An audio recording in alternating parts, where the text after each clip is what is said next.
வணக்கம் நண்பர்களே. இப்போ பீகார் எலெக்ஷன் முன்னாடி ஒரு 65 லேக்ஸ் வாக்காளர் நீக்கினையும் அது சம்பந்தமாக சுப்ரீம் கோர்ட் கேட்டு அந்த டீட்டெயில்ஸ்லாம் கொடுத்தாங்க தேர்தல் ஆணையம். இப்போ இங்கே என்னங்கிற ஸ்டாலின், இப்போ மழைக்காலம் வருது, அது இங்கே ஒரு வேளை இந்த டூப்ளிகேட் எல்லாம் ஆட்கள் இருக்குமா என்னன்னு தெரியல. அது இங்கே மட்டும் இல்லை, வெஸ்ட் பெங்கால் எல்லா பக்கம் வந்து பண்ண போகிறாங்க. அது அவங்களோட கடமை. எல்லா கட்சியும் கேட்டுட்டு அவங்க பண்ணுவாங்க. தேர்தல் ஆணையம் பண்ணத்தான் பண்ணுவாங்க. இந்த வாக்காளர் சேர்த்துருக்காங்க என்ன இதுன்னு அது பார்க்கணும் இல்லையா.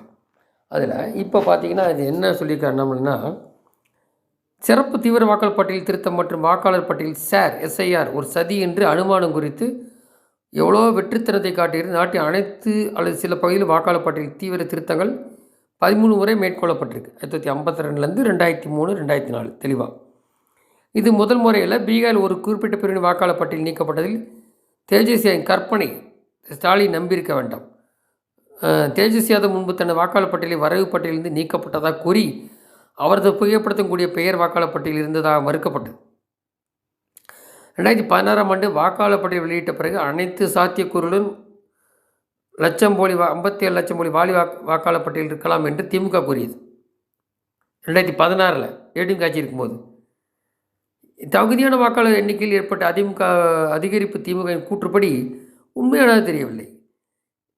ஆர்கன் இடைத்தேர்தலுக்கு முன்பு வாக்காளர் பட்டியல் திருத்தத்துக்காக மாண்புமிகு சென்னை உயர்நீதிமன்றம் தலையிட்டு நீங்கள் நாடிய நேரத்தை மறந்துவிட்டீர்களா?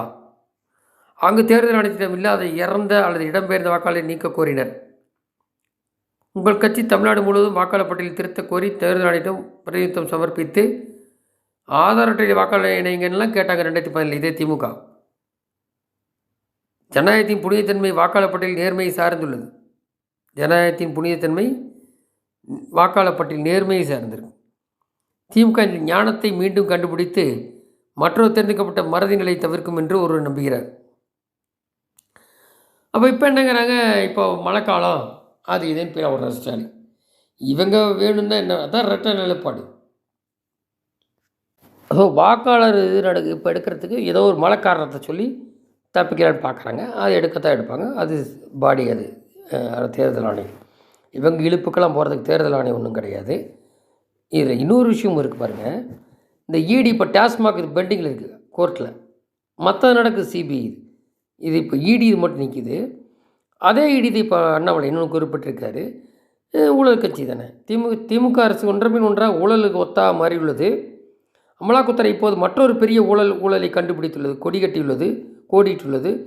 நகராட்சி நிர்வாகம் மற்றும் நீர் வளங்கள் துறையில் 2538